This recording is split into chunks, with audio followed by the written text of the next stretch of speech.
கிறிஸ்துக்கள் அன்பான காலைக்கது நிகழ்ச்சி நேர்களே, எல்லாருக்கும் ஆண்டவர் நல்ல சமாதானமும் நல்ல நித்திரையும் தந்திருப்பான்னு கர்த்தருக்குள் விசுவாசிக்கிறேன். இந்த நாளில் மீண்டும் ஒரு விசை உங்களோடு கூட இயேசுவின் புண்ணிய நாமத்தில் இணைவதில் மிகுந்த மகிழ்ச்சி அடைகிறேன். அது மாத்திரம் இல்லாதபடிக்கு இன்னைக்கு வருகிற வாக்குத்தத்தம் எங்க இருந்துச்சுன்னா, ஒரு எச்சரிப்பு செய்தி என்ன அப்படின்னு சொன்னா, லூக்கா 16வது அதிகாரம் 15வது வசனம் இவ்வாறாக சொல்லுகிறது.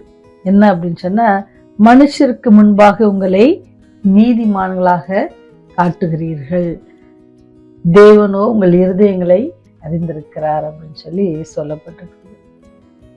இங்க என்ன அப்படின்னு சொன்னா, ஒரு நண்பர் இருந்தாரு. அப்போ அவர் தன்னுடைய நண்பர் வீட்டுக்கு என்ன செய்யறாரு அப்படின்னு சொன்னா, அடிக்கடி போயிட்டு வருவார். இப்போ நண்பர் வீட்டுக்கு போகும்பொழுது என்ன செய்வாங்கன்னு சொன்னா, வரவேற்பறையில உட்காந்து ரொம்ப நேரம் பேசுவாங்க. அப்போ அவர் அங்க பாக்குறது என்னன்னு சொன்னா, ரொம்ப நேர்த்தியா இருக்கும். இந்த நல்ல அழகான பொருட்களை வச்சு அவங்களுடைய ஷெல்ஃப் எல்லாம் ரொம்ப அழகா டெக்கரேட் பண்ணி ரொம்ப அழகா இருக்கும். அந்த ஹால்ல உட்காந்து பேசினாவே டைம் போறதே தெரியாது. ஏன்னு சொன்னா அவ்வளவு ஒரு சுத்தமா இருக்கும், அவ்வளவு ஒரு அலங்கரிப்போட அந்த ஃபேன், ஏசி அந்த மாதிரி எல்லா எந்த குறையும் சொல்லாத அளவுக்கு நேரம் போறதே தெரியாது. இப்போ நிறைய தடவை அவர் போயிருக்காரு. நிறைய முறை போகும்பொழுது என்னன்னா, எப்ப போனாலும் அது அப்படிதான் இருக்கும், சுத்தமா அழகா இருக்கும்.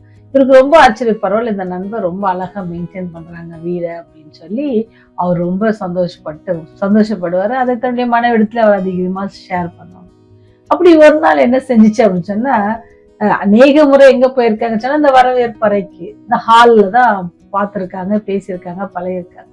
அவங்க அதே சமயத்துல ஒரு நாள் என்ன செஞ்சாரா, அவரே வீட்டுக்குள்ள அப்படியே போகிற ஒரு வாய்ப்பு கிடைச்ச பார்த்தா, வரவேற்பறையில இருந்த மாதிரி எங்க இல்லை, மற்ற இடங்கள்ல அவ்வளோ ஒரு பார்ப்பதற்கு ஒரு பிடித்த அளவுக்கு இல்லை. ஏன்னு சொன்னா அதனுடைய அரேஞ்ச்மெண்ட் அதெல்லாம் சரியா இல்லை, பொருட்கள் இருந்த இடத்துல இல்லை. இவர் ஹால்ல பாக்குறதுக்கும் ரூம்ல அந்த உள்ள இருக்கிற அறைகளை பார்க்கறதுக்கும் ரொம்ப வித்தியாசம் இருந்துச்சு.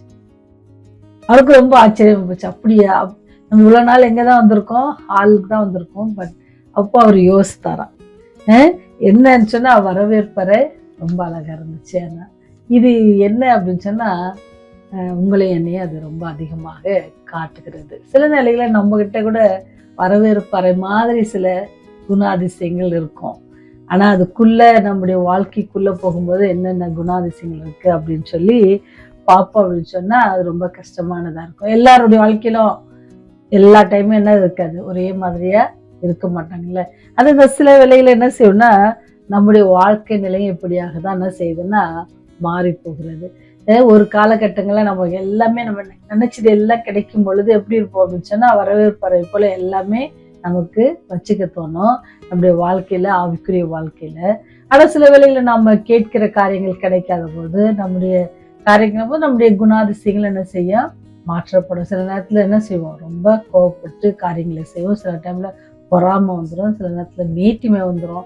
நீங்க பாத்தீங்கன்னு சொன்னா, வேதாமத்துல கூட பார்க்கும்பொழுது பரிசேயர்கள் அவங்க எல்லாம் பார்த்தோம், சதிசேயர்கள் அவங்களுடைய வாழ்க்கையெல்லாம் பார்க்கும்போது ரொம்ப கடவுளுக்கு எவ்வளவு அவங்க நூல் போட்ட மாதிரி ஆண்டவர் சொன்னதை அப்படியே கடைபிடிப்பாங்க. ஆனா அவங்களுடைய காரியங்கள் பார்த்தீங்கன்னு சொன்னா மற்ற நாட்கள்ல அப்படி இருக்காது. அதனாலதான் ஆண்டவர் சொல்றாரு, மாயக்காரர்களே அப்படின்னு சொல்ல. நம்ம அவர்களை நீதிமான்களாக பார்த்தாலும் ஆண்டவர் அவங்களை என்ன செய்வார் அப்படின்னு சொன்னா, மாயக்காரர்களே அப்படின்னு சொல்லி சொல்லுவாங்க.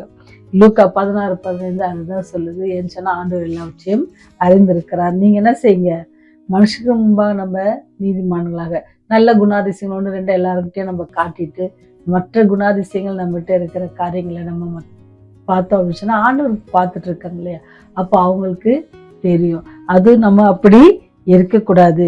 நம்ம மனுஷருக்கு முன்பாக இல்லை, ஆண்டவருக்கு முன்பாக நீதிமான்கள் இருப்பதற்கு தடையா இருக்கிற எல்லா குணாதிசயங்களும் நம்ம என்ன செய்யணுமா, நீக்கி போடுவதற்கு நம்ம என்ன செய்யணுமா, நம்ம ஆண்டவரிடத்துல ஒப்பு கொடுக்கணும்.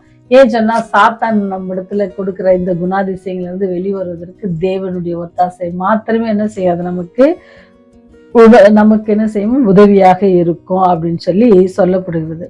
மனிதனுக்கு முன்பாக தோன்றி அவர்கள் மேன்மை தேவனுக்கு முன்பாக எப்படி இருக்கும் அப்படின்னு சொன்னா, அதே வசனத்துல அது அருவருப்பாக இருக்கும் அப்படின்னு சொல்லி போடப்பட்டிருக்கிறது. வாழ்க்கையின் சில பகுதியில் நன்றாக வைத்து அதை மாத்திரமே என்ன செய்யக்கூடாது, நம்ம பெருசா காட்டிக்க கூடாது. நம்ம கிட்ட இருக்கிற குறைபாடுகளை நீக்குவதற்கு நம்ம என்ன செய்யணுமா, ஆண்டவருக்கு நம்மை ஒப்பு கொடுக்கணும். அப்படி ஒப்பு கொடுப்போம் அப்படின்னு சொன்னா, ஆண்டவர் என்ன செய்வாரு, குறைகளை நிறைவாக்கி நம்ம என்ன செய்வார், அவருடைய நீதியின் வஸ்திரத்தால் நம்மை மூடி நம்முடைய பாவங்களை மன்னித்து நம்ம என்ன செய்வார், அவர் நமக்கு எல்லா ஆசீர்வாதத்தினாலும் நம்மை நிரப்ப அவர் வல்லவராய் இருக்கிறார். ஃபர்ஸ்ட் நம்மளை பத்தி ஒருவேளை சிலர் சொல்லுவாங்க, நீங்க இந்த காரியம் நல்லா பண்ணீங்க, இந்த காரியத்துல நீங்க இதை கொஞ்சம் மாத்திக்கிட்டா நல்லா இருக்கும் அப்படின்னு சொல்லும்போது நமக்கு உடனே என்ன வந்துடும்னா கோவம் தான் ஃபர்ஸ்ட் வரும். என் கேரக்டர் நீ என்ன செய்யற, பாக்குறியா அப்படின்னு சொல்லி நம்ம கோவப்படுவோம். ஆனா நம்ம அப்படி செய்யக்கூடாது. கடவுளுடைய பிள்ளைகளை எப்படி எடுத்துக்கணும்னு சொன்னா, சரி இந்த தவறு நம்மகிட்ட இருக்கு அப்படின்னு சொன்னா அதை நம்ம மாற்றிக்கொள்வதற்கு நம்ம என்ன செய்யணுமா, முற்படணும் அப்படின்னு சொல்லி நமக்கு வேதம் கற்பிக்கிறது. ஏன்னு சொன்னா ஆண்டுடைய பார்வையில நம்ம எப்படி இருக்கணும், அவருக்கு ஏற்ற பிள்ளையா இருப்போம்னு சொன்னா அவருடைய பிள்ளைய அவர் என்ன செய்வார், கண்டிப்பா எல்லா சூழ்நிலையும் கடந்து வருவதற்கு அவர் உதவி செய்வார். அதை நம்ம மனசுல வச்சுக்கிட்டு எப்பவுமே என்ன செய்யணுமா, ஆண்டவருக்கு பிரியமுள்ள பிள்ளைகளாக இருக்கணும். குறை சொன்னது யார் என்பதை இரண்டாவது பார், சொல்லப்பட்ட குறை உன்னில் உண்டா என்று முதலில் பார் அப்படின்னு சொல்லி சொல்லப்பட்டிருக்குது. அப்ப நம்ம வாழ்க்கையில எந்த சூழ்நிலையிலும் நமக்கு யாராவது ஏதாவது சொல்லும் பொழுது நம்ம என்ன செய்யணுமா, அதை பார்த்து நம்மை மாற்றிக்கொள்ளும். அது தேவனுக்கு பிரியமா இருக்கும்னு சொன்னா அந்த குணாதிசயங்களை நம்ம என்ன செய்யணும், மாற்றிக்கொள்வதற்கு நம்ம என்ன செய்யணும், நம்மை ஒப்பு கொடுக்கணும். நம்ம அக்கிரம சிந்தையோடு என்ன செய்யக்கூடாது, இருக்கக்கூடாது. நம்ம என்ன செய்யணுமா, பெருமை, பொறாமை, மேட்டிமை, சுயநலம், கசப்பு, தீய குணங்கள் இதுல இருந்து எல்லாவற்றிலிருந்து நம்ம என்ன செய்யணும், எப்பவுமே நம்மை விடுவித்துக் கொள்வதற்கு அல்லது அதுல இருந்து தப்பித்துக் கொள்வதற்கு நம்முடைய காரியங்களை யோசித்து செய்யணும். அப்படி செய்வோம்னு சொன்னா தேவனுக்கு முன்பாக நம்ம செய்வோம், அவருக்கு பிரியமான பிள்ளைகளா இருக்க அது நமக்கு உதவும். அப்படி இந்த நாள்ல நாங்க ஆண்டவருக்கு உண்மையா இருக்கணும், ஆண்டவருக்கு பிரியமுள்ள காரியங்களை செய்யணும் அப்படின்னு சொல்லுவீங்கன்னு சொன்னா ஜெபத்தோடு இந்த நாள் ஆரம்பிப்போமா. ஜெபம் செய்யும். எங்கள் மேல் பிரியம் வைத்து எங்களை பாதுகாத்து நல்ல நித்திரை தந்து இன்னொரு நாளை கூட எங்களுடைய வாழ்க்கையில கூட்டி கொடுத்த கிருபைக்காக இந்த வெளியில நன்றியோடு பாத்துல நிற்கிறோம் தகப்பனே. நீ செய்த அளவில்லா நன்மைகளுக்காக உமக்கு நன்றியோடு துதிக்கிறோம் சாமி. நாங்கள் மனுஷருக்கு முன்பாக நீதிமான்களாக காக்கப்படாதபடிக்கு உமக்கு பிரியமான பிள்ளைகளாக உம்முடைய கண்களுக்கு முன்பாக நாங்கள் உமக்கு உகந்த பிள்ளைகளாக இருக்க எங்களை வழிநடத்துங்க. அதற்கு தடையா இருக்கிற எல்லா பாவ செயல்கள், குணாதிசயங்கள் எல்லாவற்றையும் நீங்க நீக்கி போடுங்க. அதற்கு வல்லவர் நீர் மாத்திரமே ஆண்டவரே. நாங்கள் ஒருவேளை சாத்தானின் பிடியில் இருப்போம் சொன்னா இதை எங்களை அங்கிருந்து விடுவித்து அந்த தீய குணங்களிலிருந்து எங்களை விடுவித்து உமக்கு பிரியமான பிள்ளைகளாய் மாற்றிக்கொள்ள உடைய நீதியின் வஸ்திரத்தை எங்களுக்கு தரிக்க நான் எங்களை ஒப்பு கொடுக்கிறோம் தகப்பனே. இந்த நாள்ல கூட இந்த செய்தி கேட்கிற ஒவ்வொரு பிள்ளைகளையும் நீங்க கண்ணோக்கி பாருங்க, ஆசீர்வதிங்க ஆண்டவரே.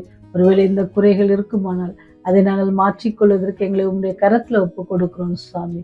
ஒவ்வொரு குடும்பத்தையும் நீங்க கண்ணோக்கி பாருங்க. இந்த செய்தி கேட்கிற பிள்ளைகளிடத்துல மனபாரம் இருக்குன்னு சொன்னா, ஆண்டவருடைய தேவைகள் ஏதாவது இருக்குன்னு சொன்னா, வியாதிகளோடு கஷ்டப்படுவாங்கன்னு சொன்னா, அன்பின் தகப்பன் தானே அவர்களுக்கு நீர் மனம் இறங்குகிற தேவன் கர்த்தாவே. இறங்கி அவருடைய தேவைகளை சந்தித்து அவளை வழி நடத்துங்க. ஒருவேளை தனிமையில கஷ்டப்படுகிற பிள்ளைகளுக்காக செபிக்கிறோம் ஆண்டவரே. அவருடைய தனிமையில நீர் துணையா இருக்கிறீர் என்பதை அந்த பிள்ளைகள் உணர்ந்து சந்தோஷத்தோடும் சமாதானத்தோடும் இருக்க நீர் கிருபை செய்யுங்க. வியாதியா இருக்கிற பிள்ளைகளுக்காக செபிக்கிறோம், மருத்துவமனையில் இருக்கிற பிள்ளைகளுக்காக செபிக்கிறோம். எங்களுக்கு யாராவது ஜெபிக்க மாட்டாங்களான்னு சொல்லி கண்ணீரோடு கவலையோடு ஏங்குகிற பிள்ளைகளுக்காக இந்த வேலையை நினைவு கூறுகிறோம் தகப்பனே. அவளோடு கூட கரம் இருந்து அவளை ஆசீர்வதிங்க. அவளுடைய ஆறுதலின் தேவன், ஆறுதலின் சமாதானத்தின் தேவன் அவளோடு கூட இடைப்பட்டு அவளுக்கு சந்தோஷம் சமாதானத்தை தந்து ஆண்டவரே நீரை கிருபையா இருக்கிறீர் என்பதை உணரத்தக்க நீங்க கிருபை செய்யுங்க சாமி. ஆண்டவரே ஆவியான ஒத்தாசை ஒவ்வொரு பிள்ளைகளுக்கும் அதிகமாக கட்டளையிடுங்க. அவர் செய்கிற காரியங்கள் எல்லாவற்றிலும் கரம் இருக்க தீய குணங்கள் எல்லாத்தையும் எங்களை வந்து நீக்கி போட்டு உம்முடைய குணாதிசயங்களை தரித்துக் கொள்ள நீர் எங்களுக்கு உதவி செய்தல் வேண்டுமா கெஞ்சி மன்னாடுவோம். உடைய ராஜ்யம் வரும்போது எங்களை நீ நினைத்தள்ள வேண்டுமா. இயேசுவின் வழியை ஜெபிக்கிறோம் ஜீவனுள்ள பரலோக பிதாவே. ஆமென் ஆமென்.